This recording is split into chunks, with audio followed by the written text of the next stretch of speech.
Olá, pessoal! Meu nome é José Ricardo Cunha, mas podem me chamar de Zé, e eu sou professor da Universidade do Estado do Rio de Janeiro, a UERJ. E queria convidar vocês agora para a gente conversar um pouco sobre ética. E eu vou fazer uma abordagem diferente daquelas abordagens que são as mais comuns quando se trata desse assunto.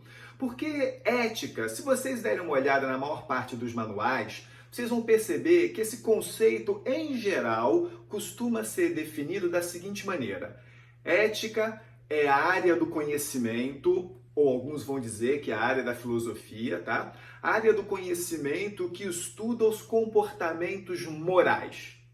Quer dizer, por essa definição, a ética é uma disciplina que tem como objeto de estudo os comportamentos morais, as condutas das pessoas que estão ligadas àquilo que se considera como certo, errado, o bem ou o mal. Pois bem, essa é a maneira mais, digamos assim, geral, tá? De fazer a definição do que seja ética. E essa definição, ok, ela está correta, mas não é a definição que eu vou usar. Eu queria propor a vocês alguma coisa diferente. Por quê? Quando se diz que a ética tem a ver com o estudo daquilo que pode ser definido como um comportamento ligado ao bem ou ao mal, ao certo ou ao errado, o que está por detrás disso, pessoal, é exatamente a ideia de humano. Porque esse sentido de bem ou mal, certo ou errado, ele só existe no mundo propriamente humano. Isso na natureza em si mesma não faria muito sentido. Imaginem vocês uma cena daquelas que a gente vê em documentários que exploram o mundo selvagem, onde um leão espreita uma zebrinha e finalmente ele avança, ataca a zebra e dilacera a zebra. Caramba! Que cena triste, né? Afinal de contas, a dona Zebrinha era do bem, só estava ali pastando. Mas alguém diria que esse leão agiu de forma antiética? Ah, o leão muito antiético, porque afinal de contas ele matou e devorou a zebra. Não faz sentido, né? Agora, se a gente pensar o mundo humano, se nós pensarmos uma hipótese semelhante, onde José mata João, eu poderia dizer, entre outras coisas, que José agiu de forma antiética ao privar João de sua vida. Ou seja, situações razoavelmente semelhantes do que acontece ali na natureza e do que acontece no mundo humano podem ser analisadas de formas distintas exatamente por nós estarmos falando do humano, do plano da cultura. A cultura seria esse plano de construção que nós fazemos a partir da natureza e sobre a natureza. A ética, pessoal, ela tem a ver então com esse nosso mundo, o mundo humano, o mundo da cultura. Por bem, e quando a gente fala em humano, então é preciso lembrar como seria possível definir isso, o humano. E já digo logo, viu? É possível definir o humano de muitas formas distintas, a depender da área do conhecimento. Certamente, biólogos terão uma definição, antropólogos terão outra definição e por aí vai. Eu queria propor a vocês uma ideia de humano a partir de uma coisa que Aristóteles levanta lá na retórica. Aristóteles fala que esse humano ele pode ser constituído de duas dimensões. E que dimensões são essas? Por um lado, o logos e por outro lado, o patos. Logos e patos são duas dimensões constitutivas do humano. E essas duas dimensões têm sentidos distintos. Ora, o logos, pessoal, pode ser entendido como aquilo que é da ordem dos perceptos, das percepções e, portanto, do pensamento e da razão. Já o patos pode ser entendido, pessoal, como aquilo que é da ordem dos afetos, das afetações e, portanto, dos sentimentos e da paixão. Ora, logos e patos são duas dimensões distintas que constituem igualmente a nossa humanidade. Ou seja, pessoal, nós somos humanos porque e na medida em que nós temos um logos. Porque e na medida em que nós somos capazes de perceber o mundo, nós somos capazes de pensar o mundo e de raciocinar e racionalizar o mundo e as coisas. Porém, nós também somos humanos porque na medida em que nós temos um patos. Ou seja, nós somos capazes de sermos afetados pelo mundo. E essas afetações produzem os nossos afetos. E na medida em que nós temos afetos, nós sentimos as coisas que vêm do mundo. E, portanto, nós nos apaixonamos, nós desenvolvemos paixões. Vejam que logos e patos implicam determinadas qualidades distintas em nós. Por um lado, graças ao logos, nós temos a qualidade da ordenação, a possibilidade de ordenar o mundo. E na medida em que ordenamos o mundo, nós também lidamos com as identidades que existem no mundo. Sabemos as identidades, conhecemos as identidades das coisas, das pessoas, enfim, do mundo. Mas não é só isso. O Logos também nos dá vigor para agir no mundo. Essa capacidade de agir de forma racional sobre o mundo. E por fim, claro, graças ao Logos, nós podemos conhecer o mundo, desenvolver o conhecimento como uma atividade sistemática e racional e aprender no mundo. Pois bem, isso graças ao Logos. Por quê?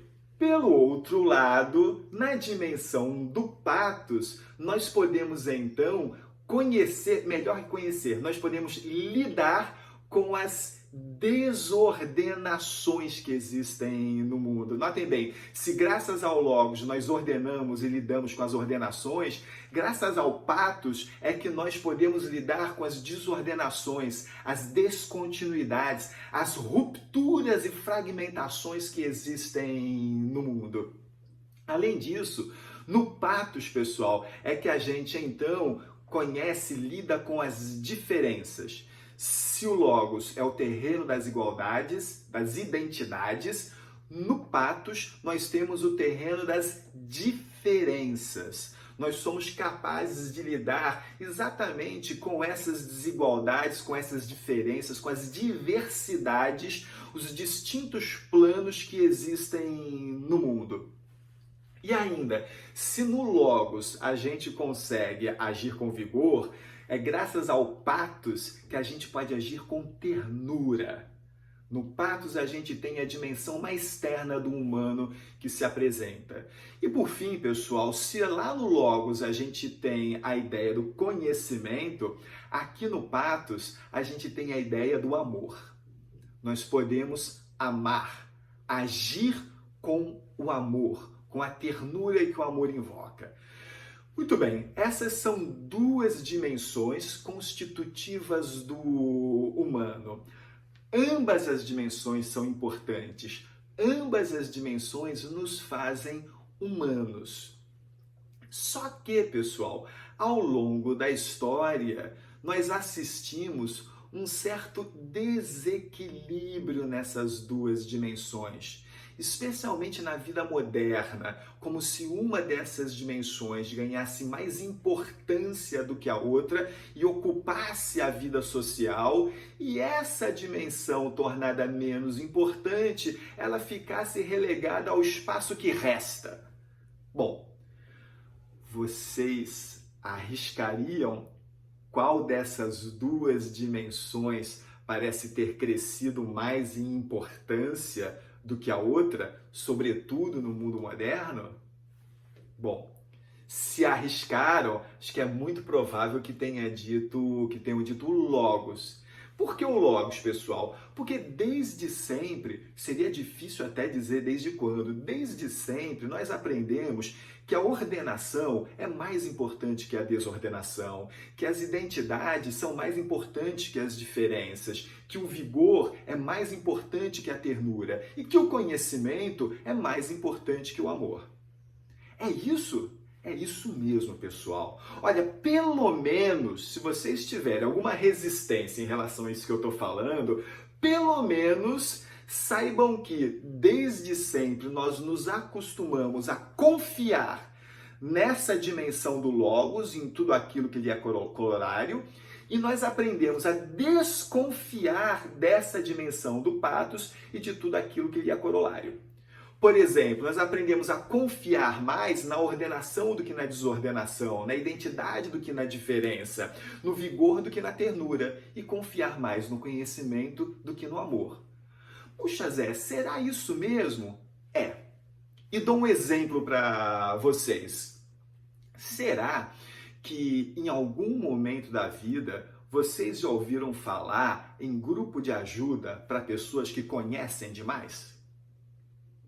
Porque fulano, ele sabe muito. Fulano é um gênio, ele precisa de ir para um grupo de ajuda. Não, né, pessoal? A gente nunca ouviu falar disso, sabe por quê? Porque todos nós aprendemos desde sempre que conhecimento nunca é demais.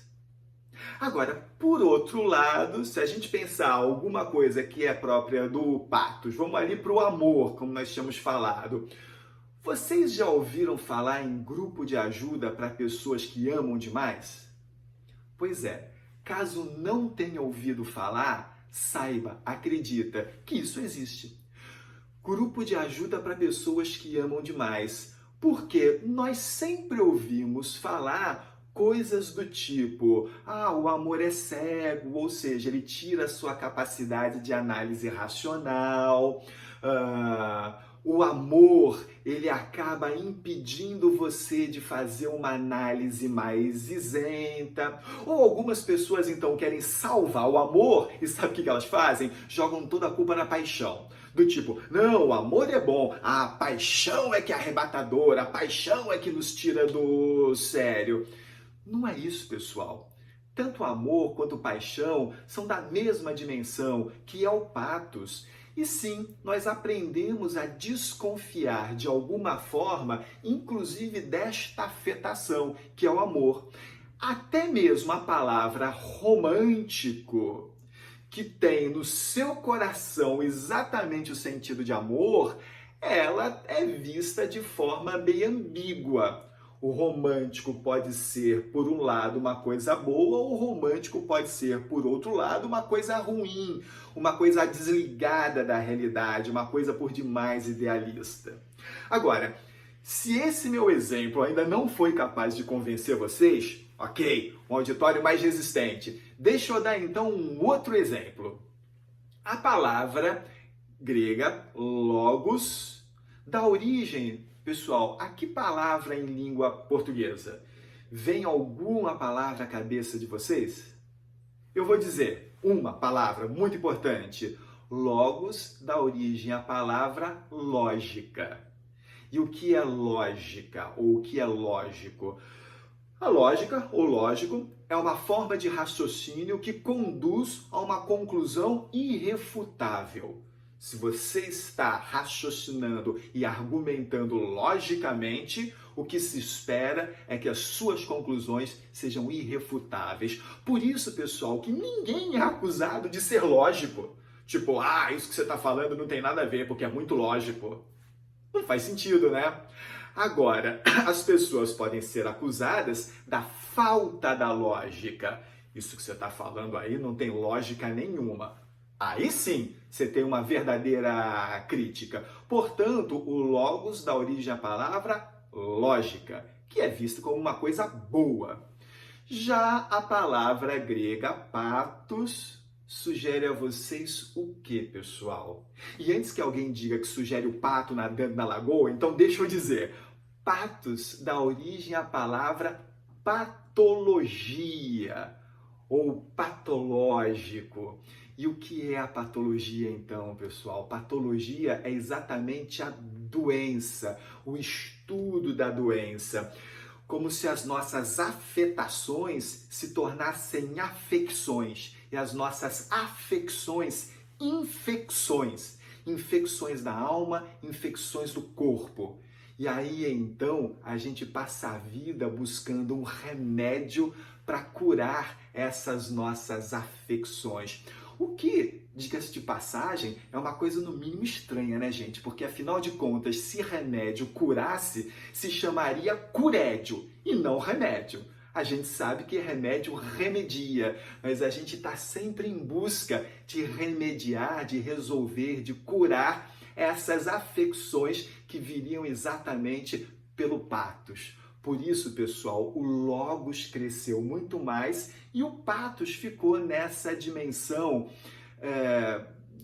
relegada, a dimensão do resto. Eu diria que o patos ocupa o espaço que resta quase como uma espécie de prêmio de consolação.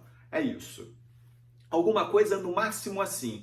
Na sua vida social de maneira geral, se paute pelo Logos. Talvez na sua vida doméstica, pessoal, íntima, se permita então a vivenciar o patos. Só que não é isso. Patos e Logos, eles devem estar em equilíbrio para a nossa humanidade se realizar.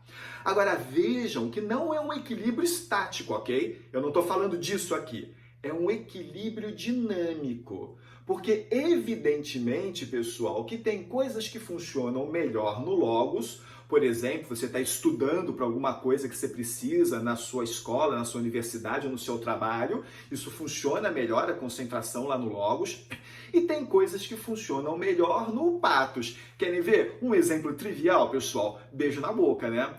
Imagine um beijo na boca no Logos. Bom, ninguém beija, né? Porque se eu racionalizar o beijo na boca, bom, primeiro é nojento, segundo transmite bactéria, pode até dar cárie. Bom, agora, o beijo na boca no patos, bom, aí é claro que funciona, que é uma beleza. Então, quero dizer que o equilíbrio entre patos e Logos deve ser assim, um equilíbrio dinâmico.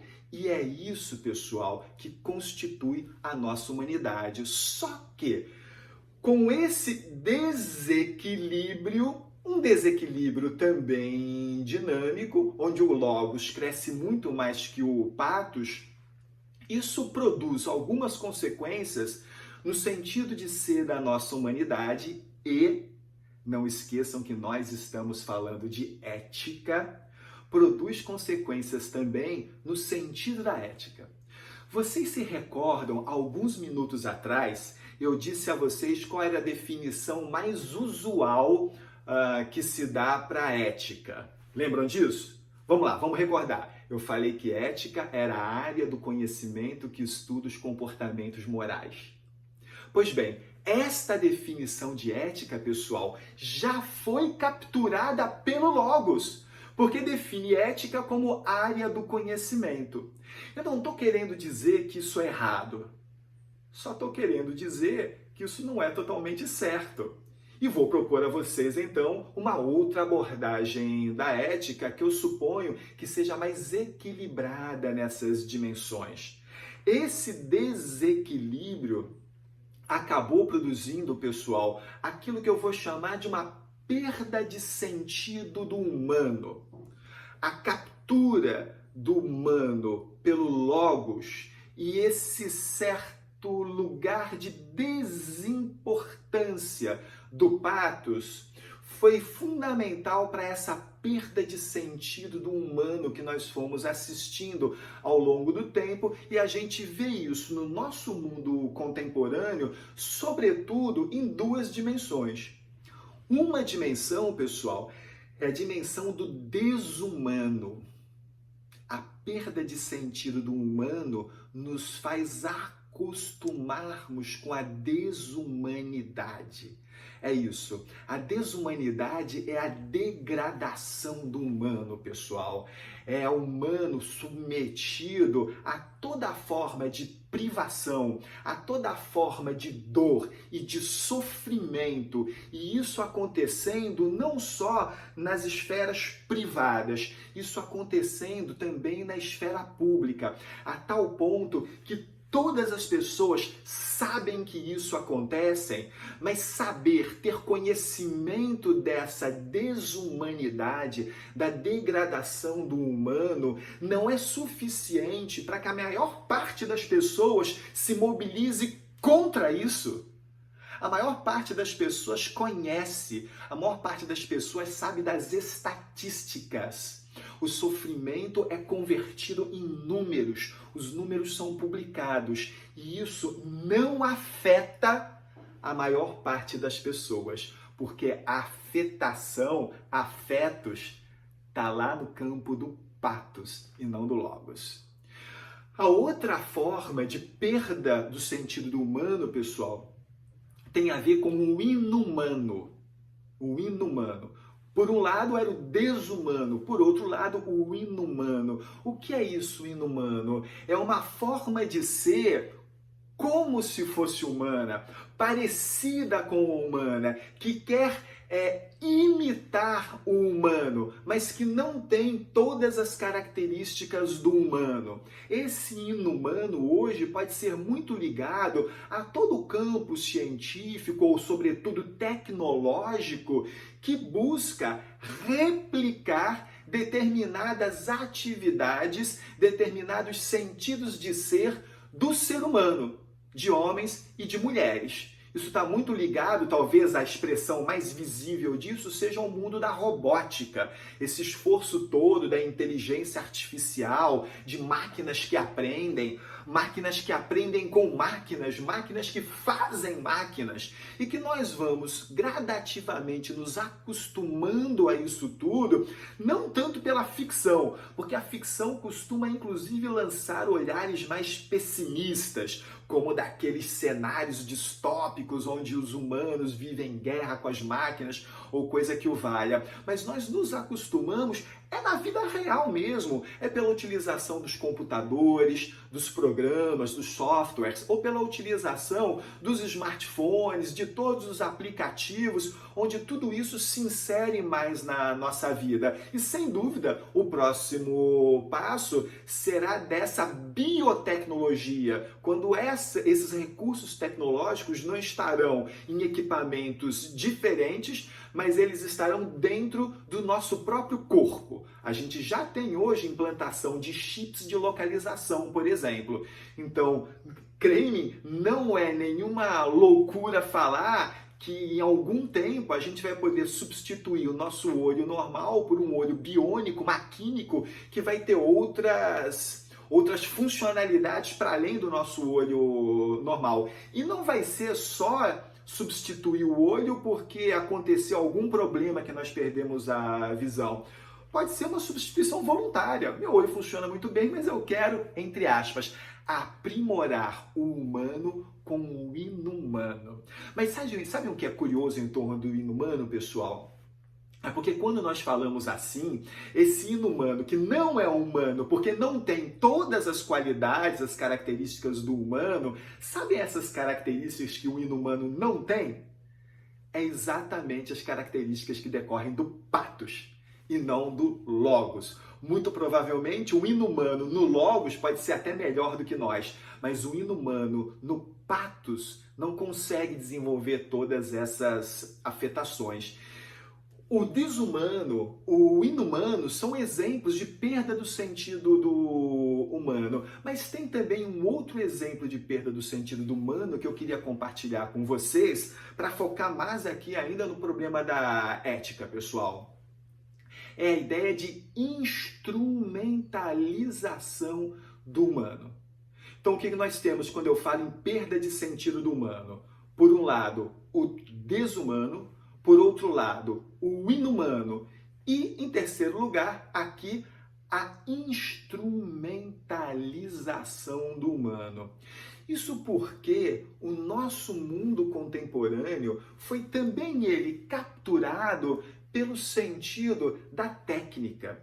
Vocês sabem que a ciência é muito importante, mas ciência não é nada novo. Os gregos já falavam em ciência quando eles, por exemplo, associavam essa palavra a saber, que é um sentido que até hoje a palavra guarda, não é isso? Vocês já ouviram alguém dizer o seguinte: ah, você teve ciência que aquela reunião mudou de horário ou foi cancelado? Aí você diz: não, tô ciente. Ou seja, teve ciência, você sabe, estou ciente, eu sei. Ciência, saber. Agora, isso é um sentido que vem dos antigos. Para os antigos, para os gregos, ciência era importante porque, como saber, ela podia tornar as pessoas mais virtuosas. Agora, hoje em dia, vocês acham que as pessoas querem saber da ciência, se importam com a ciência para que elas se tornem pessoas mais virtuosas? Não, né, pessoal? A ciência é importante não pelo sentido de saber, mas pelo sentido da técnica. E o que é a técnica? É um conhecimento, um saber, convertido para um procedimento, um fazer. Então nós passamos da ciência, para usar uma expressão em inglês, é o know what, saber o que, saber algo, para a técnica, para usar uma expressão mais conhecida, que é o know-how. É o saber como fazer. E o know-how passou a ser muito mais importante que o know what. O que importa hoje é você saber fazer. O fazer acabou dominando a vida moderna. O tempo inteiro a gente está preocupado em fazer as coisas, né? A gente pode passar um dia inteiro trabalhando, chegar em casa exausto, coloca a cabeça no travesseiro e imagina, vou descansar. Aí quando você se dá conta, não, você não está descansando. Tua cabeça está aqui trabalhando com todas as coisas que você fez e que ainda precisa fazer. Tem gente que chega a produzir até listas escritas ou listas mentais de tudo que precisa fazer. Porque fazer é aquilo que é mais importante hoje em dia. Inclusive nas nossas atividades, na sua atividade escolar, na sua atividade profissional, não se engane, você é o tempo inteiro avaliado. E você acha que você é avaliado propriamente pelo que você sabe? Não exatamente, mas você é avaliado o tempo inteiro pelo que você faz ou deixa de fazer. É isso. Bom, isso gerou repercussão até na ética. Porque, relembro, é sobre ética que nós estamos falando. O problema de perda do sentido do humano, seja da desumanidade, do desumano ou da inumanidade, o inumano, são problemas éticos de primeira grandeza. E a instrumentalização do humano é também um problema ético de primeira grandeza. Porque é como se a ética fosse capturada por um ethos do fazer, onde o que importa, o que tem valor é fazer. A pessoa de fato virtuosa é aquela que faz, especialmente a que faz mais rápido e a que faz mais. E essa ideia do fazer, ela serve até para dar o sentido mais comum da ética, que é uma espécie de ética ligada ao fazimento de determinadas atividades. Então eu posso falar o seguinte: a ética dos docentes, dos professores, como é o meu caso. O que significa isso? Essa ética que os professores atuem respeitando determinados padrões de ação, determinados princípios de ação, digamos assim, né? Então aí você tem a ética dos professores, uma ética médica, que os médicos atuem, hajam, respeitando determinados padrões de conduta, determinados princípios de conduta médica. Uma ética de juízes, juízas, que esses magistrados hajam respeitando determinados padrões de conduta, determinados princípios de conduta. E aí o que se faz é, no máximo, discutir quais seriam esses princípios. Mas isso, pessoal, o que eu quero dizer para vocês é que isso não é ética. Isso é, no máximo, uma redução da ética. Porque você pegou a ética e colocou ela dentro de determinados grupos, olha aqui, ó, já reduziu, dentro de determinados grupos para dizer que ética é isso nesse grupo. E tem gente que não se satisfaz só em reduzir a ética a um determinado grupo, mas quer reduzi-la mais ainda até chegar numa pessoa, dizendo assim, não, José agiu desse jeito, Maria agiu daquele jeito, por quê? Porque esses são os princípios, esses são os padrões de conduta que orientam José ou Maria. Então, José agiu de acordo com a sua ética. É a ética de José. É uma fulanização da ética, é o cúmulo da redução da ética, não? E o que eu quero dizer para vocês, pessoal, é que isso não é ética.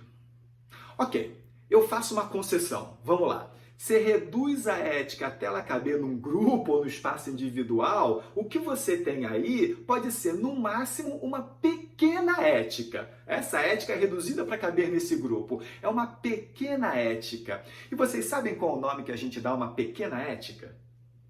Não se recordam? Uma pequena ética, pessoal, é uma etiqueta. É isso. Portanto, quando se trata de determinados grupos, ou até mesmo de uma pessoa, a gente pode falar de uma etiqueta.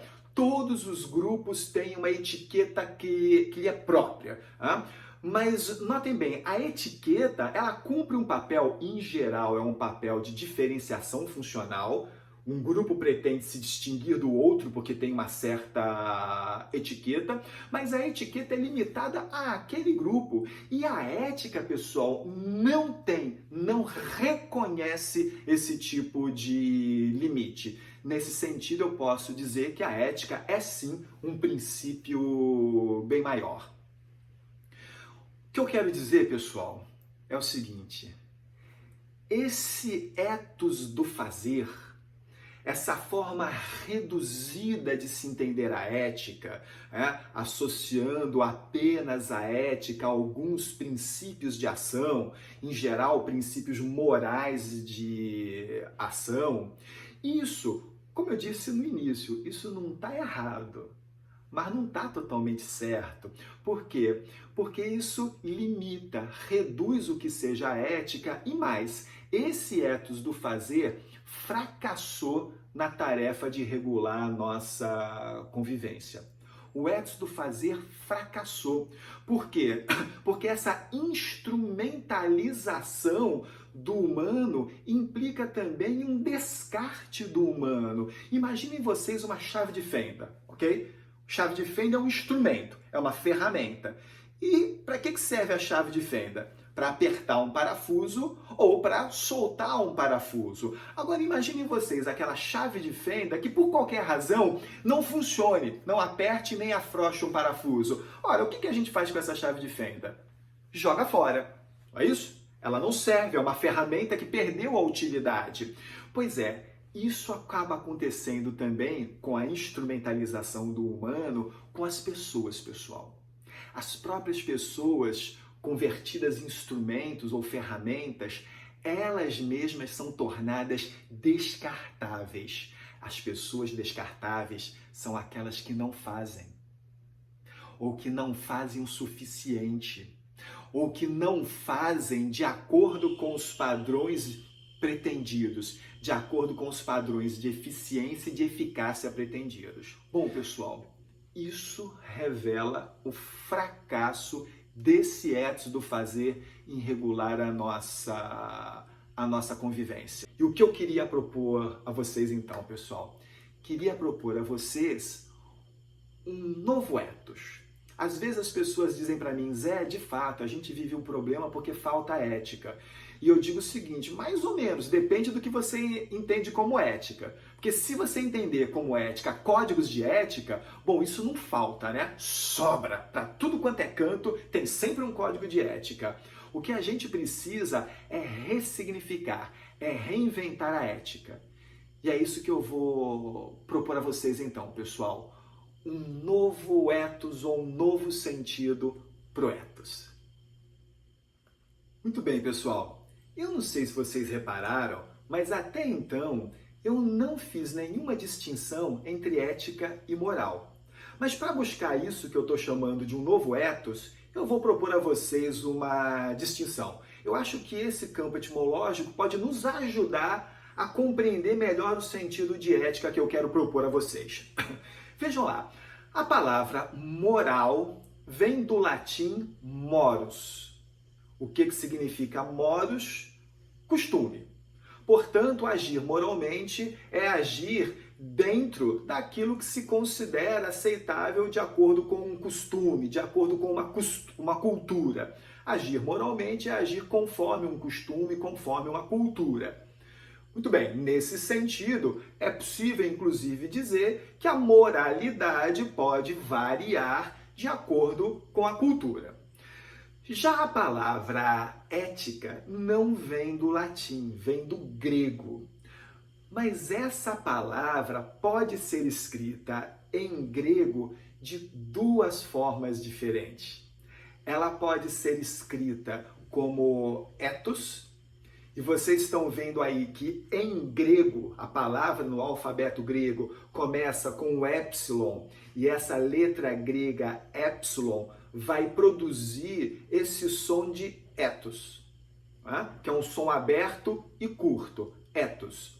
O que significa ethos? Ethos significa também um certo costume, alguns usos, hábitos, que os gregos, num determinado momento, vão associar esses costumes à ideia de virtude, né? Costumes que são virtuosos. Então, seria uma espécie de costumes que estão como disposição de espírito para o agir virtuoso. Mas note bem, a origem é costume. Por isso que até certo ponto, moral e ética são de fato sinonímicas, ok? É possível usar as duas palavras com o mesmo sentido.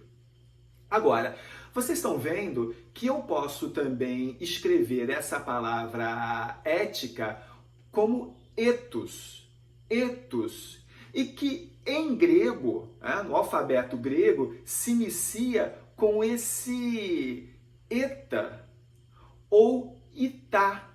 Eta ou ita, pode ter também esse som um pouco de i, e que sugere já uma outra pronúncia quando transliterada. Aí já não é mais ethos, é ethos, com esse som mais fechado e mais prolongado. Esse ethos. E ethos que se liga, pessoal, já à tradição homérica, portanto, a um grego mais antigo, significa o quê? Morada.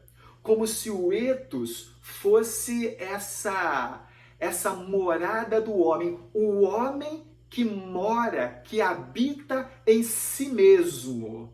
Não é isso? E o que eu quero fazer, pessoal, é propor a vocês uma mudança de chave de leitura. Em geral, a gente associa ética ao ethos. O que eu quero propor é associar ética ao ethos, ou seja, ética como morada. E sabem por quê? Porque a morada não é aquele lugar onde a gente habita, onde a gente existe. A morada tem a ver com o plano da existência. Mas não é só isso. A morada também pode ser aquele lugar onde a gente coabita, onde a gente coexiste. A morada, portanto, pode ser essa referência de um mundo plural, de um mundo onde não existe apenas o eu, onde existe também um outro. E agora eu vou propor a vocês uma definição de ética simples, mas que me parece radical, no sentido da profundidade, de ir à raiz. E qual é a definição de ética que eu vou propor a vocês? Ética, pessoal, é consideração pelo outro. Isso é ética. Consideração pelo outro. Simples assim. e profundo assim. E considerar o outro não é, notem bem, não é porque eu o conheço e ele seja um igual. Considerar o outro simplesmente porque o outro existe como outro na sua diferença, ou, apesar de ser estranha a palavra, vou falá-la, na sua outricidade. A ética, ela é da ordem da outricidade, que é essa compreensão e consideração pelo outro como outro. E para isso, pessoal, sabem o que é preciso? Vê se vocês vão se recordar. É preciso do logos, conhecer o outro, saber do outro na sua identidade. Porém, o logos não é suficiente. É preciso também, e eu diria que até em primeiro lugar, o patos. É ser afetado pelo outro, é saber do outro na sua diferença, naquilo que ele traz de próprio e singular, para poder, a partir desta singularidade, desta afetação, você desenvolver então um sentimento pelo outro, porque o laço que nos conecta ao outro, que é mais profundo, não é o laço do conhecer, é o laço do sentir. A ética deve ser isto, uma abertura ao sentir, porque só isso que pode efetivamente nos conectar, nos sensibilizar. É esta afetação ética. Isso, pessoal, significa que antes de mais nada é preciso escapar da armadilha do espelho narcísico. Lembra de Narciso? Se apaixonou pelo seu próprio reflexo lá no espelho d'água do lago. Bom, aí mergulhou em direção a si mesmo e se afogou. Né? Isso significa a capacidade de aproximação, a produção de pontes. O Nietzsche dizia que o homem é a ponte sobre o abismo. Ora, o que eu proponho a vocês é entender, quando Nietzsche diz que o homem é a ponte sobre o abismo, a ética, que é essa capacidade do humano de produzir aproximações, de fazer pontes, ligações. Por isso a ética é, ao mesmo tempo, tão simples e tão profunda. Por isso a ética é um desafio radical. Em termos filosóficos, pessoal, isso que eu estou dizendo se insere dentro de um campo que é conhecido como ética da alteridade. Um campo que vem sendo trabalhado por diversos autores, em especial autores como Franz Rosenzweig ou como Martin Buber e especialmente Emmanuel Levinas.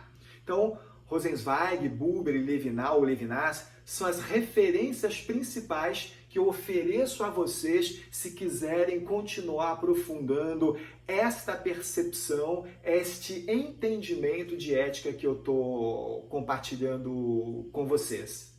Nessa abordagem que eu estou fazendo, o patos tem um papel relevante exatamente por essa ideia de patos como afeto, como afetação. E se a gente for recuperar essa palavra, então, o patos, a gente vai ver que ela dá origem, além da famigerada patologia, a outras palavras que são importantes. E eu vou destacar duas, porque são constitutivas da ética, pessoal. A primeira delas é a simpatia. Simpatia. Simpatia, simpatos, onde esse sim vai designar uma espécie de alinhamento, não é? Daí a sincronia, o tempo alinhado, daí a sinfonia, os sons alinhados, né? Então a simpatia são os afetos alinhados. É isso. A simpatia ela é importante e vejam o que eu vou dizer a vocês, que coisa interessante. Não dá para você ser ético sendo antipático. Estranho isso, né? Mas é verdade, porque a antipatia afasta o outro. A ética exige sim um esforço de simpatia, de sincronização dos afetos. Mas relaxem, pessoal, porque a simpatia não significa nenhum tipo de conexão no nível mais profundo. A simpatia, ela é uma conexão, é uma sincronização, mas no nível ainda mais superficial. Eu não preciso de um conhecimento profundo para ser simpático com ninguém. Não é isso? A simpatia, ela implica ali um certo nível de troca, um certo nível digamos assim, respeito afetuoso. É isso a simpatia. E por que ela é tão importante? Porque ela gera abertura. A antipatia, ela fecha o canal de comunicação, porque vamos combinar que ninguém gosta de ficar perto de uma pessoa antipática, né? Então a antipatia fecha. Uma pessoa antipática fecha o canal, mas uma ação, uma conduta, uma atitude antipática, naquele momento, fecha o canal de comunicação. Por isso a simpatia é tão importante para permitir a abertura do canal e a construção de pontes. Mas o pathos também está ligado a uma outra palavra, essa sim mais significativa e profunda para a ética, que é empatia. Empatia. Patia, pathos. Esta empatia implica não apenas um alinhamento, mais do que alinhamento, a empatia implica um aprofundamento, uma inserção e, nesse sentido, uma troca, uma inserção recíproca. É a empatia que permite você se colocar no lugar do outro. Se colocar no lugar do outro não para ser o outro, ok? O outro será sempre outro, mas se colocar no lugar do outro para compreender o outro. Qual é o seu lugar de fala? Qual é o seu ponto de vista? Quais são suas referências?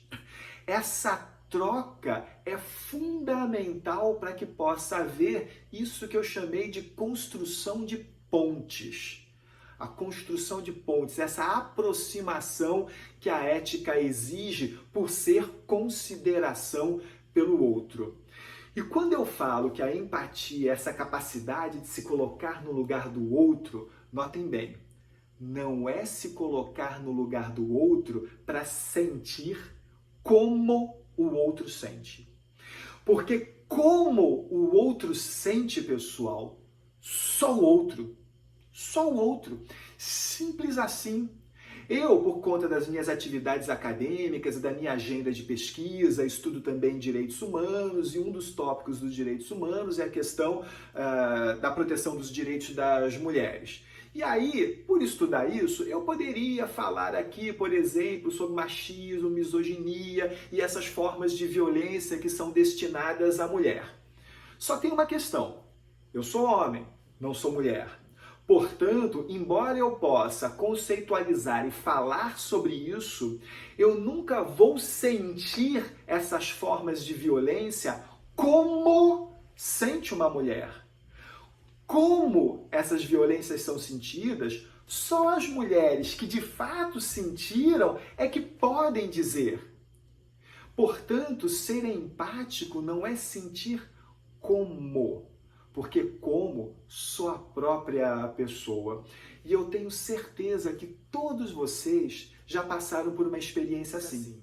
Né? Lembram daquela pessoa que vocês têm um sentimento mais profundo, que estava num momento muito difícil da vida?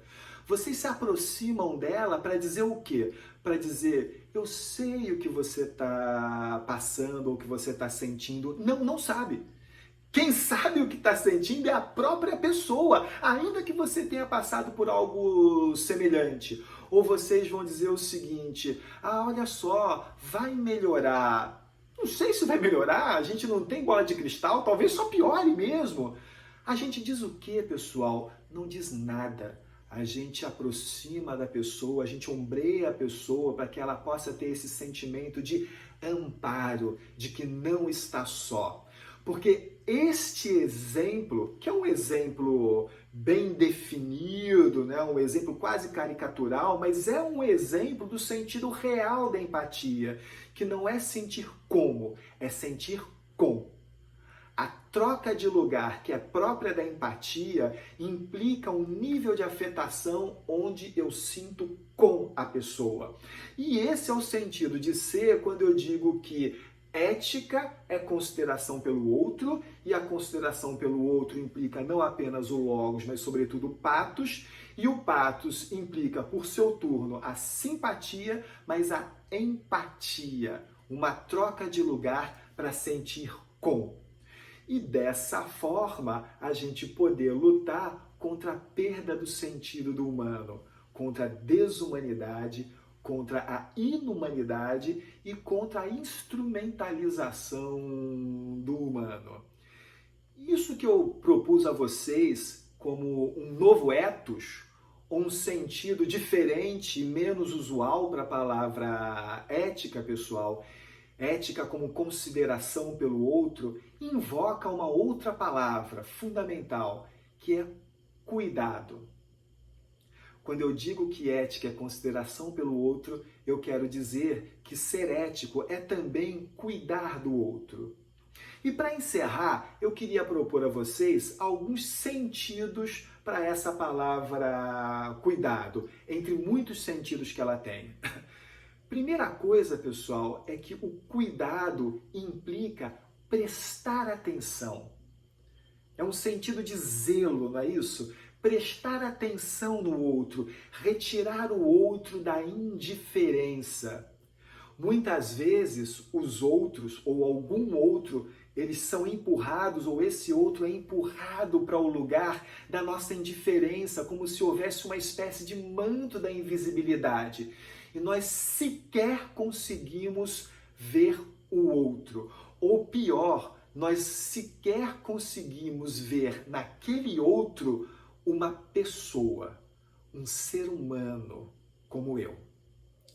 Então, ser ético implica isso, prestar atenção, retirar o manto da invisibilidade, esse manto que pode ser resultado, às vezes, do medo do outro, ou às vezes da pura indiferença.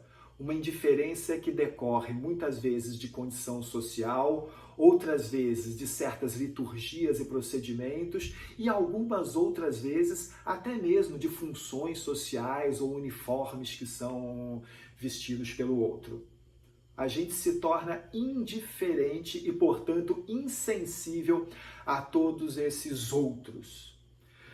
Um segundo sentido que eu quero oferecer para vocês para a palavra cuidado é o sentido de disponibilidade.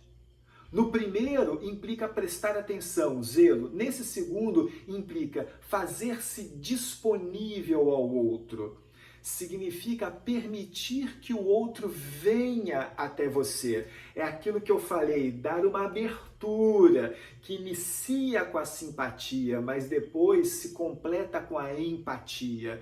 É preciso que o outro não tenha medo de chegar a você, que não tenha nenhum tipo de obstáculo para chegar a você. O que não significa você perder a sua própria dignidade ou o seu próprio respeito. Qualquer que seja a sua função, qualquer que seja o lugar social, ou seja, o lugar acadêmico, profissional que você tem, o lugar familiar que você ocupe, é possível desenvolver a sua atividade e ter o respeito sem ter o medo que cria a couraça, que impede que as pessoas cheguem até você. Então, você pode manter a dignidade da sua função e ainda assim dar a abertura que as pessoas cheguem até você. Um terceiro sentido de cuidado que eu quero propor a vocês é a iniciativa. O primeiro tem a ver com zelo, o segundo tem a ver com disponibilidade e o terceiro tem a ver com a iniciativa. Zele pelo outro, seja disponível ao outro, Mas tome a iniciativa, não fique esperando que o outro venha até você. Vá até o outro, se conecte com o outro, desde as formas mais simples, se conectar por um olhar, olho no olho, a compreensão da face, o que aquele rosto me diz, se conectar por um sorriso, que é uma grande porta, um sorriso largo é uma porta generosa de acolhimento, e se conectar também por outras afetações, pela compreensão da sua singularidade, pelo respeito que você dá ao outro como o outro é, pelo apoio que você pode oferecer ao outro. Então, é um terceiro sentido de cuidado. E o quarto sentido, que tem a ver com tudo que a gente conversou agora, é o da humanização das relações. Compreender que pessoas são mais importantes do que procedimentos. E o nosso contato com as pessoas não pode ser mediado por rótulos, por estigmas, por preconceitos. É preciso que cada pessoa tenha a capacidade de apresentar-se a si mesma e que nós nos conectemos à pessoa como ela é. Bom, pessoal, eu não disse que ser ético é uma coisa fácil. Em nenhum momento. E é difícil, né? Eu sei que, de certa forma, eu estou jogando um piano nas costas de vocês, mas esse é o desafio. E eu também, notem bem, não estou dizendo a vocês uma coisa do tipo: ser ético vai lhe trazer a felicidade. Às vezes, ser ético traz mais responsabilidade, em alguns casos, até mesmo sofrimento. Felicidade é uma outra coisa. Eu não estou dizendo a vocês para vocês serem éticos com os outros, para que os outros sejam éticos com vocês. Porque não há garantia nenhuma nisso. O fato de vocês serem éticos com outras pessoas não quer dizer que os outros necessariamente serão éticos com vocês. Pode ser que isso aconteça, mas não há garantia nisso. Bom, vocês poderiam me dizer. Então, Zé, eu fiquei esses minutos todos aqui ouvindo essa história toda. E por que ser ético? Por uma razão. Lembram quando nós começamos essa conversa e eu disse que a ética tem a ver com o humano? Pois é, a minha hipótese é simples, é que quanto mais ética, mais humanos nós nos tornamos e mais o mundo se torna humano. Quanto menos ética, menos humanos nós nos tornamos e menos humano se torna o mundo. Portanto, a ética é daquelas coisas que nos ajuda na conquista da nossa própria humanidade. E por isso ela é tão importante. Bom, pessoal, quero dizer que foi uma alegria tê-los como convidados e convidados para compartilhar com vocês essas ideias, esse assunto que é a ética. E se vocês tiverem interesse em outras coisas que podem estar sendo produzidas ali, visitem o nosso canal José Ricardo Cunha no YouTube. Valeu, pessoal. Abraço.